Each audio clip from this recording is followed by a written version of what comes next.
Hey guys, welcome back to another video. In this one, I'm going to be showing you 5 redstone contraptions you should need to know for your Minecraft world. So let's get started. The first thing we're going to build is a TFlipFlop. This is a pretty easy build and pretty resource friendly. A TFlipFlop works by sending a 1 redstone tick signal to a piston with a redstone block on it, which means when you press a button, that can turn something on, and then you press it again and it will turn it off. What you'll need to build this is what's in this chest. This piston is here just for an example, because you don't have to power a piston, you can power anything. But the piston is what we're going to be powering, and these are the materials you'll need for the build itself. And you'll also need some building blocks. Now to get things started, put down a block with a button and redstone dust on the top, and then a sticky piston with a block on it, just like that. And now you'll need a block here with a repeater facing away from this piston, and then you'll put another sticky piston here with a block on it. Now that's your whole thing, but then you need something to power, and in this case we'll use a regular piston. That is the TFlipFlop all completed. The next contraption is an item elevator. This is a pretty easy build still, but it does need a bit more materials. The way this one works is you can put something in this hopper or in this first dropper, but you'll probably be feeding it by a hopper, and all the items will go into the first dropper and get dispensed out the top. The materials you need are right here in this chest. 3 droppers, 1 sticky piston, 1 redstone comparator, 2 observers, and then whatever you're feeding that dropper with, so probably a hopper. To get started, you want to build your droppers all the way up like that, just 3 of them facing upwards, and then comparator coming out the bottom one. Break this block here and put a sticky piston down. And then on that piston you're going to have an observer facing the comparator. Then put down a temporary block just to get your observer down. So those observers will be facing each other when this one gets extended. That creates a little redstone clock, which is gonna push all the items out to the top. So to feed this, you just have your hopper, and then you can put your items in the hopper, and that is all completed. The next build is an automatic dropper or dispenser, whichever one you choose. It's very easy to build and pretty resource friendly. Here's how it works. When you put something in here, it will dispense everything out. And this is very fast. It's much faster than the automatic item elevator over there, because it only uses 1 dropper. To build this, you're going to need the materials in this chest. A dropper or a dispenser, depending on what you want to do. You're probably going to need a dropper, but if you're doing like arrows or something, you'll need a dispenser to shoot the arrows out. Then you'll need a comparator, 2 observers, a sticky piston, and whatever you're feeding that dropper with. So you can use a hopper or even 2 hoppers, because it can spread the items out fast enough. So let's build this.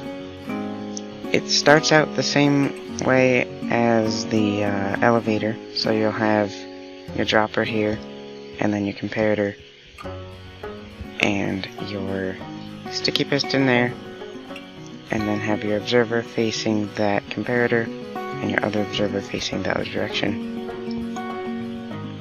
Now you want your hopper going into that, and I mentioned you can even use 2 hoppers, because the items will actually flow into the dropper just as fast as it can spit them out. So you can have 2 inputs to this, which is pretty cool. That's it for the automatic dispenser, and we'll move on to the next one. The next contraption is a pulse extender. This one is pretty easy and pretty resource friendly.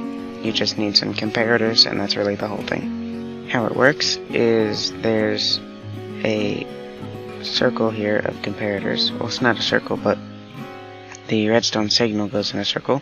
So when you press this button, the signal gets extended until it runs out. You see it's slowly running out. And if you want a shorter signal, you can use less comparators. If you want a longer signal like I did, you can use more comparators. And this redstone lamp here is just to show you how long it's on for. The materials you need are this simple. It's just some comparators. 4 is like the minimum. I think you can even use 2, but I'm going to use 4, and then you can use 4 more to extend the signal. But I'll build it with a shorter signal so you can see how that works. To start the build, you want a block with a button, and then you have redstone behind it, and comparators going out of the redstone. Then you'll have comparators going back into the block with redstone dust connecting them. And there's your pulse extender. As you can see, the one with these 4 comparators is going to be a lot shorter than if you had, for example, and now moving on to the next one. The next and final contraption is this 2-sided 2x2 piston door. It's a little bit more tricky to build, but still pretty easy. And you do need a bit more resources, because you need 2 observers, 2 droppers, 4 pistons. How it works is you press this button, and it opens for a short amount of time. So you can just press the button, run through, and it closes behind you. And it looks a bit weird right now, but you would have a bit of a door frame around this probably. What you need for this is 2 droppers, 4 sticky pistons, 2 observers, 4 blocks for what your door is going to be, and then 2 buttons for either side. To get started, put down your door blocks so you have a good reference point, and then you have your pistons on the side like that. Now you're going to want to build up a little and put your droppers right on top of your door blocks. It doesn't matter which way they're facing, because you're not using them to spit out items or anything, you're just using them to trigger the observers, which go on either side just like this. Now you're going to need a block behind those observers, and then a button on whichever one of these droppers you want on either side, and you're done. So you can add whatever doorway you want around that, but that is going to be it.